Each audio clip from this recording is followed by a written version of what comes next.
Shalom, perkenalkan nama saya Feby Valentino Tagalong dari kelas 12 IPA 1. Tema kita hari ini adalah tentang kegagalan menyakiti hati yang diambil dari Amsal 15 ayat yang ke-22. Rancangan gagal kalau tidak ada pertimbangan, tetapi terlaksana kalau penasihat banyak. Dari ayat ini disinggung tentang kata gagal, tentang kegagalan ya. Siapa sih di antara kita yang tidak pernah gagal? Saya yakin kalau kita semua itu pasti pernah gagal dalam bidang apapun itu juga. Tetapi kita itu harus tetap melewati yang namanya kata gagal. Nah, kegagalan itu memang sangat menyakitkan ya, baik secara fisik maupun secara emosional kita. Nah, saingan kita itu ketika kita gagal bukan hanya diri kita sendiri, tetapi dari orang lain yang menganggap remeh kita, menghakimi kita, dan juga menjatuhkan kita ketika kita gagal. Itulah salah satu kenapa kita itu takut untuk gagal.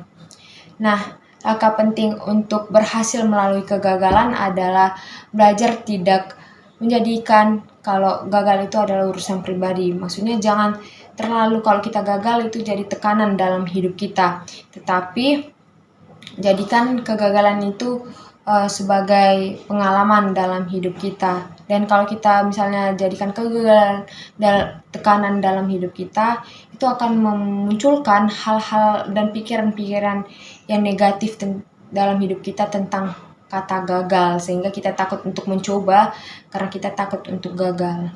Nah, pastikan kalau kita itu mengetahui bahwa kegagalan tidak akan membuat kita jadi orang gagal. Beda ya, gagal karena usaha yang kita lakukan, beda juga jadi orang yang gagal.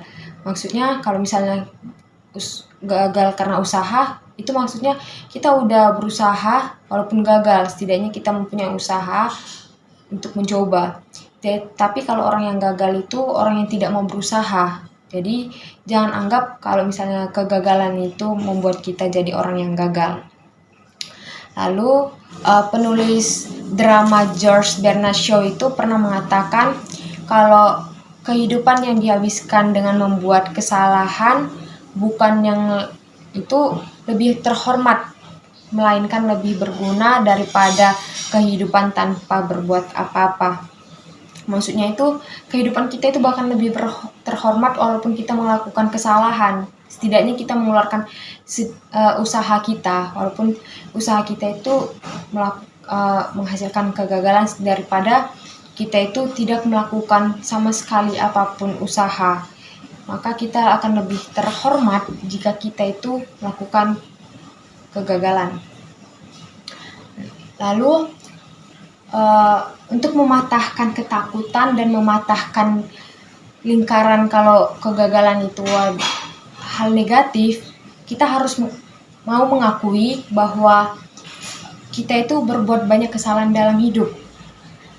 Maksudnya itu kita itu harus berani mengatakan kalau kita itu pernah gagal, karena memang setiap manusia itu pernah gagal. Dan juga kalau kita gagal itu tidak membuat kita menjadi manusia yang berdosa, dan itu tidak menjadi masalah dalam hidup kita kalau kita gagal. Maka bahkan kalau kita gagal itu malah membuat pengalaman-pengalaman kita yang lebih baik dalam hidup kita. Dan kalau kita mulai bertindak dan tetap melakukan kesalahan, kita akan memperoleh pengalaman. Pada akhirnya pengalaman itu membawa kompetensi dan memampukan kita membuat lebih sedikit kesalahan. Jadi kalau misalnya kita udah pernah berusaha walaupun gagal, tapi di usaha selanjutnya itu kita punya pengalaman walaupun itu gagal. Walaupun kita di usaha sebelumnya itu pernah gagal. Jadi jadikan itu pengalaman ataupun motivasi yang lebih baik dalam hidup kita.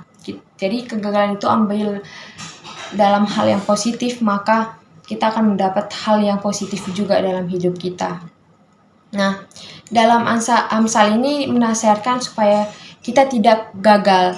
Nah, apa yang harus kita lakukan supaya kita nggak gagal? Seperti yang dibilang tadi, kalau misalnya rancangan gagal kalau tidak ada pertimbangan. rancangan kita itu gagal kalau kita tidak mempersiapkan pertimbangan. Jadi hal yang pertama kita persiapkan adalah pertimbangan dalam hal ekonomi, sosial, maupun sudut pandang dari Alkitab sendiri pun kita butuh dari itu. Jadi kita butuh pertimbangan-pertimbangan apa aja yang harus kita lakukan dalam hidup kita, pertimbangan-pertimbangan apa aja yang harus kita lakukan dalam usaha-usaha yang kita lakukan supaya kita nggak gagal. Karena setiap kita melakukan usaha, pasti kita melakukan pertimbangan. Kalau misalnya kita melakukan usaha tapi kita ceroboh, itulah yang mendatangkan kegagalan. Nah, lalu tetapi terlaksana kalau penasihat banyak. Maksudnya itu ketika kita akan bertindak, kita butuh penasihat yang banyak. Seperti kita butuh saudara kita, keluarga kita butuh sahabat kita untuk lebih memotivasi kita lebih butuh pendapat mereka juga supaya kita dijauhkan dari kegagalan. Karena jika kita mendengar nasihat mereka, kita akan menjauhkan diri kita dari hal-hal yang namanya kegagalan. Nah, jadi sekian tema kita hari ini. Saya ucapkan terima kasih.